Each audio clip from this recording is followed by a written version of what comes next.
आज की इस कहानी में आप सभी का स्वागत है। मैं मौसा की दुकान पर ही काम करता था और अक्सर खाना लेने उनके घर जाता था। आज ही मैं खाना लेने मौसा के घर गया तो अचानक ही बाथरूम से आने वाली आवाजों को सुना। मैं चौंक गया। मैंने आगे बढ़कर बाथरूम में झांका तो मेरे होश उड़ गए, क्योंकि मौसी तो पूरी दुनिया को बुलाकर अकेली ही प्रोग्राम कर रही थी। अचानक ही मौसी की नज़र मुझ पर पड़ी तो मौसी ने मुझे बाथरूम में कहानी को लास्ट तक सुने और अगर अभी तक हमारे चैनल को सब्सक्राइब नहीं किया है तो जल्दी से कर ले ताकि ऐसी कहानी रोजाना आप तक आसानी से पहुंच सके। मेरा नाम विष्णु है और मेरी उम्र 18 साल है। मैं एक दुकान पर काम करता हूँ। छोटी सी उम्र से ही काम पर लग गया था और मेहनत मजदूरी की वजह से एक मजबूत जिस्म का मालिक हूँ। गोविंद मौसा मेरा सगा मौसम नहीं है, लेकिन उन्होंने मुझे अपनी मम्मी की रिश्तेदारी की वजह से रखा हुआ था, इसलिए मैं उन्हें मौसा कहता था। 4 साल पहले जब मैं 14 साल का था तो उनके साथ काम करना शुरू कर दिया था। तब से पूरी ईमानदारी के साथ और मैं अंत के साथ मैं उनकी दुकान पर काम कर रहा हूँ। मौसम मुझ पर भरोसा करते हैं। उनकी फैमिली ज्यादा बड़ी नहीं है, यही वजह थी कि उनके घर में जरूरत की हर चीज मौजूद थी। मुझे उनके घर आने जाने पर कोई भी रोक टोक नहीं थी, बल्कि घर के लिए सारे सामान वगैरह नहीं पहुंचाया करता था और घर से दोपहर का खाना भी लेकर दुकान पर आता था। यानी गोविंद मौसा के घर में मेरा आना जाना एक फैमिली मेंबर की तरह ही था। मेरे मौसा को 45 साल के थे, जबकि मौसा की बीवी जो थी उनकी उम्र 40 साल थी और उनकी बड़ी बेटी की उम्र 12 साल और छोटी की 10 साल और बेटा 9 साल का था। मेरा सब दिन का काम था कि मैं घर में खाना और घर का सारा सौदा लेकर जाया करता था और वापसी में आते हुए घर से खाना लाता था। जब मैंने यह काम करना शुरू किया तब से बहुत छोटा था, लेकिन एक दिन कुछ ऐसा हुआ कि मेरी जिंदगी हर लिहाज से बदल गई थी। हुआ यूं कि मैं रोज के मुताबिक सामान लेकर मौसा के घर पहुंचा तो मेरे 2-3 बार आवाज देने पर दरवाजा नहीं खोला। मैंने गेट को हल्का सा धक्का दिया तो वह खोजता ही चला गया और मैं अंदर चला गया और गेट को वैसे ही बंद कर दिया। क्योंकि मेरा उनके घर पर पहले से ही आना जाना था, इसलिए मैं बिना झिझक के चला जाया करता था। मैं सामान लेकर किचन की तरफ रखने के लिए चल पड़ा। तभी मैं किचन के करीब ही पहुंचा था कि मुझे किचन की दूसरी ओर बाथरूम की तरफ से सिसकियों की आवाज आने लगी। उन आवाजों को सुनकर मैं अचानक ही रुक गया। फिर मैं उन आवाजों को सुनकर बाथरूम की तरफ बढ़ा। जैसे ही मेरी नजर बाथरूम के अंदर गए, मैं तो हक्का बक्का रह गया। बाथरूम का दरवाजा भी खुला हुआ था और मेरी मौसी दुनिया संस्कार से बेखबर होकर अपने काम में बिजी थी और उनकी हालत बहुत ही अजीब हो रही थी। मौसी को इस हालत में देखकर मैं चौंक गया था। मेरा पूरा जिस्म पत्थर की तरह हो गया था। ऐसा दृश्य मैंने पहली बार देख रहा था और वह भी इतने करीब से मैंने अपनी जिंदगी में पहले कभी नहीं देख रखा था। मैंने जो भी देख लिया था वह मेरे जिस्म को आग लगाने के लिए काफी था और मेरा माथा अंगारों की तरह तपने लगा था। पता नहीं मैं कितनी देर से इस हालत में भूत बना खड़ा रहा। कोर्स में जब आया, जब मेरे हाथ में सामान का बैग फर्श पर ही छूट गया। सामान की आवाज गिरने से मौसी ने मेरी तरफ देखा था। मैंने जल्दी से सामान समेटा और किचन में आ गया और सामान रखकर किचन में ही खड़ा हो गया। मुझे डर लग रहा था। मैं डर की वजह से बहुत ज्यादा कँपा पा रहा था और मैं बहुत बुरा डरा हुआ था। अचानक ही मुझे लगा कोई मेरे करीब आकर खड़ा हो गया है। मैंने सर उठाकर ऊपर देखा तो मौसी मेरे करीब खड़ी थी। जब मैंने उन्हें अपने करीब देखा तो मेरी आंखों से आंसू बहने लगे और मैं रोते हुए उनसे माफी मांगने लगा। यह जो कुछ भी हुआ है वह अनजाने में हुआ है, उसमें मेरी गलती या ख्वाहिश नहीं थी। मौसी ने कहा, अच्छा कतई नहीं हुआ है। मैं गिड़गिड़ा हुए उनसे माफी मांगने लगा और उन्होंने यकीन दिलाने की कोशिश करने लगा कि इसमें बिल्कुल भी मेरी मर्जी शामिल नहीं थी। लेकिन मौसी शायद कुछ और ही प्लान बना चुकी थी। उन्हें लगा कि शायद मैं उनकी ऐसी हालत को देखकर आनंद ले रहा था। मौसी बोली, अच्छा तेरी मर्जी नहीं थी ना। मैं मौसी के कदमों में गिर गया, माफी मांगने लगा। मौसी ने मुझे कंधों से पकड़कर ऊपर उठाते हुए कहा, तुम्हें माफी मिल सकती है लेकिन एक शर्त पर। मैंने आंसुओं से भरी हुई आंखों से मौसी की तरफ देखा और मुंह से कुछ नहीं बोला। मैं जानना चाह रहा था कि माफी के लिए कौन सी शर्त है। मौसी ने अपने चेहरे पर शैतानी मुस्कुराहट ली, बोली जो कीमत चीज तुम्हारे पास है उसे अभी दिखानी पड़ेगी। मैं जल्दी से पीछे हटा और फिर इजाजत करते हुए बोला, नहीं नहीं, मैं ऐसा नहीं कर सकता। फिर से हाथ जोड़कर खड़ा हो गया और माफी मांगते हुए मैंने कहा, मौसी अनजाने में गलती हुई है, मेहरबानी करके मुझे माफ कर दो, कभी ऐसी गलती कभी नहीं होगी। मौसी मेरी तरफ हंसते हुए मेरा हाथ पकड़कर बोले, अगर माफी चाहते हो तो जो मैं कहती हूँ वैसा करो, अगर नहीं करोगे तो तुम्हें माफी नहीं मिलेगी।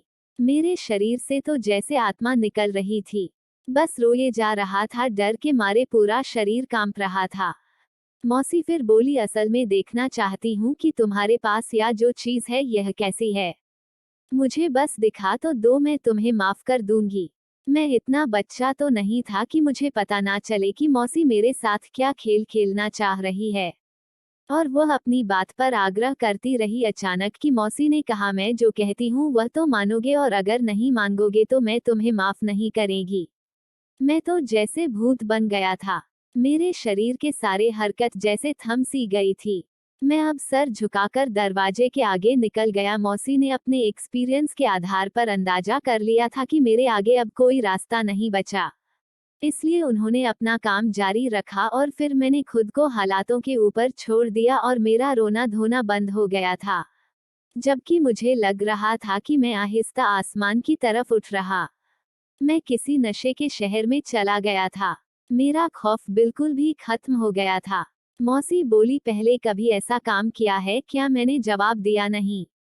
मौसी बोली, चलो कोई बात नहीं, मैं तुम्हें आज सब कुछ सिखा दूंगी और दिखा भी दूंगी। यह कहते हुए मौसी ने मेरा हाथ पकड़ लिया और मुझे अपने कमरे में ले आए।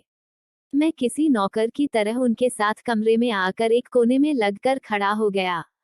मौसी बोली, अरे वाह, क्यों खड़े हो, मेरे पास आओ ना। यह कहते हुए मौसी ने मुझे अपनी ओर घसीट लिया।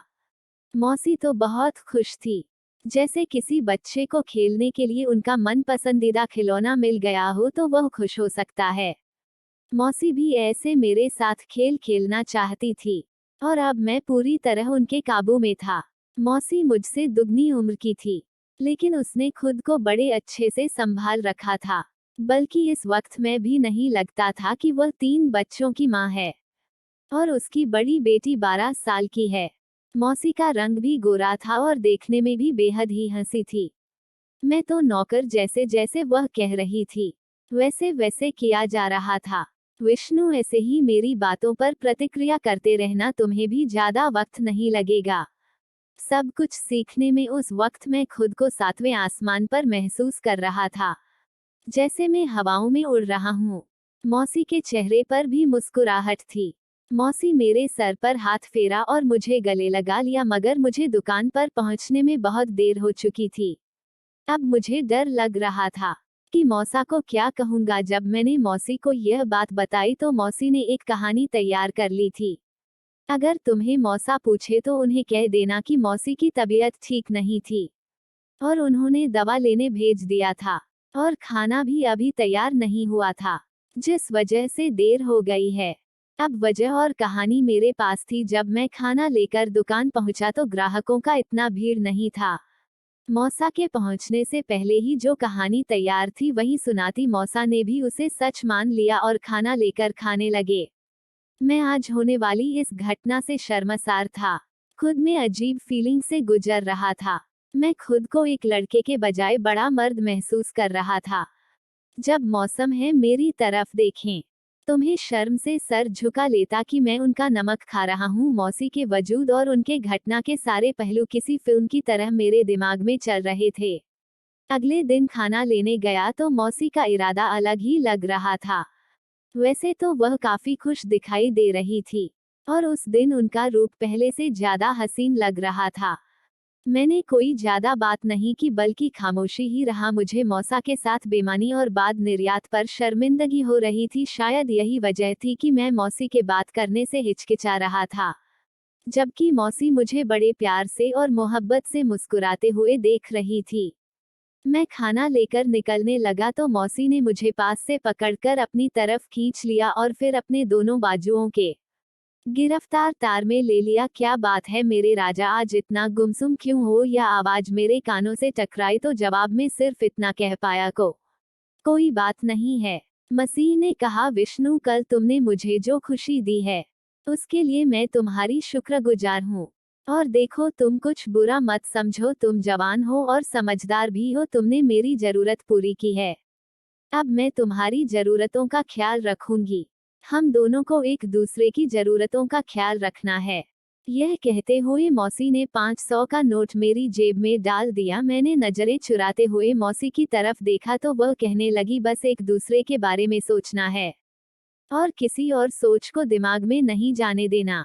तुम समझ रहे हो ना मैं क्या कह रही हूँ? मौसी ने मोहब्बत से यह बात कही तो मैंने यह बात न समझते हुए भी हाँ कह दिया। देखो मैं जानती हूँ तुम इतने खामोश क्यों हो? मौसी ने फिर से बोलना शुरू किया।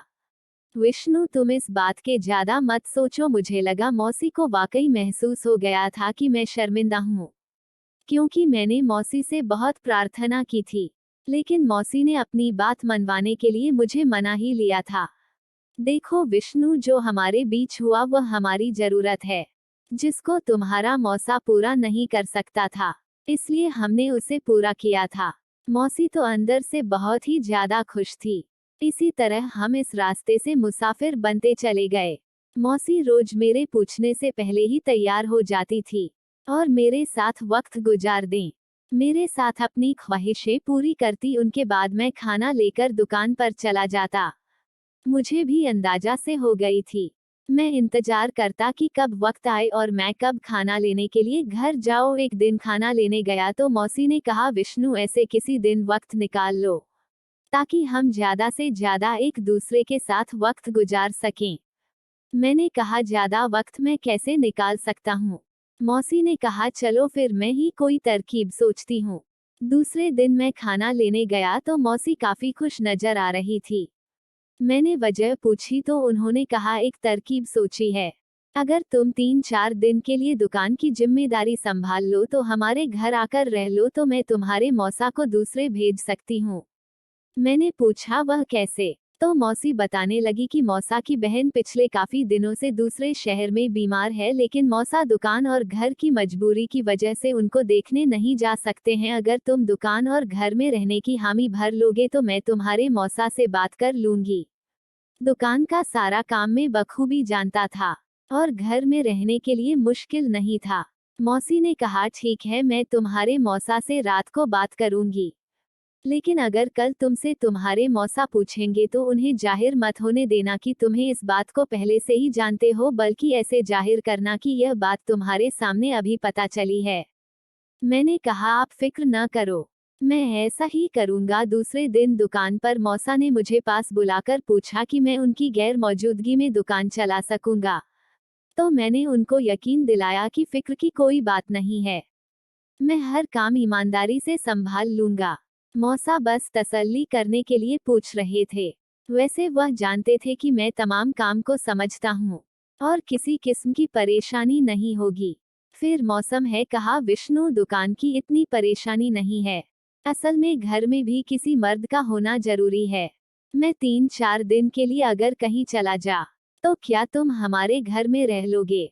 मौसम में अपनी असल परेशानी बयान खेतों में मौसा के चेहरे की तरफ देख रहा था और मैंने कह दिया कि आप हुक्म करो, बंदा हर हुक्म की तामील करने के लिए हाजिर है। मैंने मौसा को पूरी तरह से संतुष्ट कर दिया था। अगले दिन जब मैं खाना लेने मौसा के घर गया तो मौसी ने मुझे खुशखबरी सुना दी। मौसी तो खुशी से पागल हो रही थी। जब मैं खाना लेकर दुकान पर पहुंचा तो मौसा ने मेरे हाथ में दुकान की चाबी थमा दी और कहने लगे, मैं अपनी बहन के पास शहर जा रहा हूँ, वह बहुत बीमार है, मुझे उसकी देखभाल करनी है। मैंने 4 दिन तक अपनी बहन के पास ही रहूंगा और 5वें दिन घर वापस आ जाऊंगा। इसलिए आज से तुम अपने घर वालों से बात कर लेना कि तुम्हें दुकान के साथ साथ मेरे घर पर ही रहना होगा। उनकी बात सुनकर मैंने हाँ में सिर हिलाया। अपने घर पहुंच मैंने अपनी मम्मी से इजाजत ली। मेरी मम्मी को भी कोई आपत्ति नहीं थी। मैं रात को अपने कमरे में गया और मौसी के साथ बिताए हुए पलों के बारे में सोचने लगा। मुझे तो पूरी रात नींद भी नहीं आई थी। अगली सुबह उठकर मैंने 4 जोड़ी कपड़े बैग में डाले और सारा दिन दुकान पर ही रहा। दोपहर को खाना एक होटल से मंगवा लिया। शाम को दुकान बंद करके मौसी के घर पहुंच गया। मौसी ड्राइंग रूम में बैठी टीवी देख रही थी, जबकि उनकी दोनों बेटियां स्कूल का काम करने में बिजी थी और छोटा लड़का अपने खिलौने में खेल रहा था। मैंने पहले तो दुकान का हिसाब किताब बताया और पैसे मौसी को पकड़ा दी। फिर मौसी ने मेरे लिए खाना गर्म किया और खाना टेबल पर रख दिया और जब मैं खाना खा चुका तो मौसी के करीब सोफे पर बैठ गया। मौसी मुझसे कह रही थी कि इसे अपना ही घर समझो। हालांकि उनकी बड़ी बेटी वहीं बैठी बार बार अपनी किताबों से नजर हटाकर मुझे ही देख रही थी। वैसे तो मौसी के बच्चे मुझे जानते थे और मुझे काफी घुल मिले थे, लेकिन आज पहली रात के वक्त उनके घर में आया था। शायद इसी वजह से पर थोड़ा अजीब सी नजरों से मुझे देख रहे थे। मौसी की बड़ी बेटी 12 वर्ष की थी और काफी समझदार थी, इसलिए उसे पता था कि आज उनका पापा यहाँ पर नहीं है और मैं उनके घर पर होगा जब तक उनका पापा वापस नहीं आ जाता, इसलिए वो नॉर्मल ही दिखाई दे रही थी। फिर भी छोटी बेटी ने माँ से काफी सवाल किए थे कि आज मैं उनके घर में क्यों आया। मौसी ने उनके सारे सवालों के जवाब भी दे दिए थे, इसलिए वह भी खामोश हो गए।